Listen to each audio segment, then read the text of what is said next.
نکلنا چاہیے۔ آپ کی خاموشی جو ہے یہ قبرستان کا منظر پیش کر رہی تھی کہ اہل سنت سارے قبرستان میں ہیں، اس قابل نہیں رہے کہ یہ نکل سکیں، اس قابل نہیں رہے کہ یہ بول سکیں، بڑوں نے چپ سادھ لی تھی۔ مرید کے بعد بسم اللہ الرحمن الرحیم نحمدہ ونصلی ونسلم علی رسولہ الکریم۔ تمام دیکھنے اور سننے والوں کو السلام علیکم ورحمۃ اللہ وبرکاتہ۔ اللہ پاک حضور سید عالم صلی اللہ علیہ وسلم کی ساری امت کی خیر فرمائے۔ ہماری درخواست پہ لائک اور شیئر کرنے والوں کا بہت شکریہ، بہت دعائیں۔ اللہ کریم آپ کو بھی اپنے حفظ و امان میں رکھے، خیر و برکت عطا فرمائے۔ ٹرمپ روز گرگٹ کی طرح رنگ بدل رہا ہے۔ آج پھر میں اس کی دھمکی دیکھ رہا تھا کہیں کہ اب ایران کو ایسا سبق سکھاؤں گا جو ساری عمر یاد رکھیں گے، اور نئے سپریم لیڈر پہ حملے کی خبریں بھی گردش کر رہی ہیں۔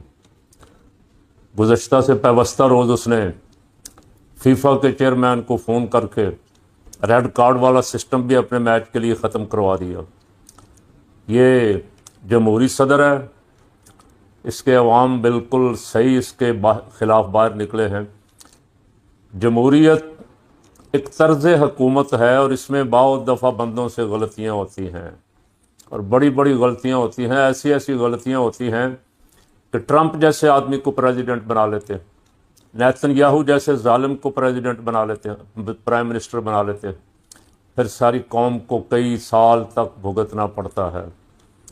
اللہ تعالیٰ ہدایت عطا فرمائے اہل ایمان کو، ہم سب کو، اور ٹرمپ کے شر سے انسانوں کو محفوظ رکھے، یا ہمیں بھی وہ اینک مل جائے جو اینک ہمارے پرائم منسٹر صاحب میاں شہباز شریف صاحب کو ملی ہوئی ہے، جس اینک سے وہ ٹرمپ کو دیکھتے ہیں اور انہیں وہ انسانیت کا سب سے بڑا ہمدرد نظر آتا ہے اور نوبل پرائز کا مستحق نظر آتا ہے، وہ اینک باقی لوگوں کو بھی 25 کروڑ عوام کو بھی مل جائے تو مسئلہ حل ہو جائے۔ وزیر اعظم اس کو ہمدرد دیکھ رہا ہے، لوگ اس کو ظالم دیکھ رہے ہیں۔ اچھا، وزیر اعظم ہمارا بادشاہ آدمی ہے، آپ نے دیکھا وہ ٹرمپ کو بھی نوبل کا انعام دلوانا چاہتا ہے، اور ادھر ایران میں بھی جا کے فاتحہ خوانی کر کے ہمدردی کرتا ہے جن کو اس ظالم نے مارا ہے، قتل کیا ہے۔ اللہ کرے اللہ اس کو خونی درندے کو اپنے ناپاک عزائم سے باز رکھے اور انسانوں کو اس کے شر سے محفوظ رکھے۔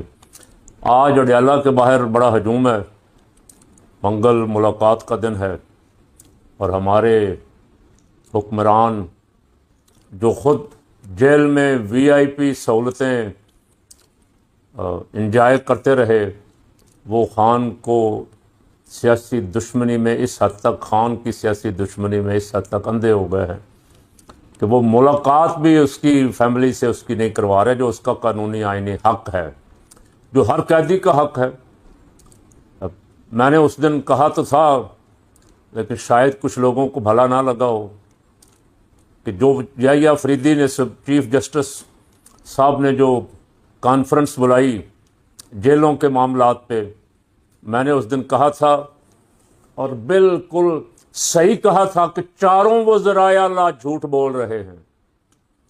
جیلوں میں جائیں، ڈیوٹی تو ہے ججوں کی کہ جج کو ہفتے میں ایک آدھا چکر یا پتہ نہیں کتنے دنوں میں ہے لگانا چاہیے ان کو، اور ان کو صرف دربار کر کے واپس نہیں آنا چاہیے، ان کو وزٹ کرنا چاہیے، بیرکوں کا وزٹ کرنا چاہیے، جہاں ایک کی جگہ 5 ٹھوسے ہوئے ہیں ان کا وزٹ کرنا چاہیے، جو حال ہیں جہاں، اور جیل کی 4 دیواری کے اندر بھی ایک قیدی کو جیل کی مسجد میں جا کے نماز پڑھنے کی اجازت نہیں، جمعہ پڑھنے کی اجازت نہیں۔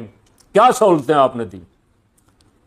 عید والے دن اگر کوئی وہاں قیدی عید پڑھنا چاہے نہیں پڑھ سکتا، جماعت کے ساتھ جا کے۔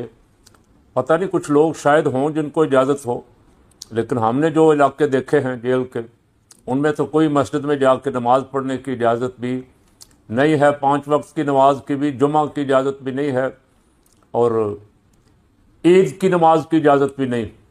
اور میری اس بات کو تقویت سابق پرائم منسٹر عمران خان کی صورتحال سے صاف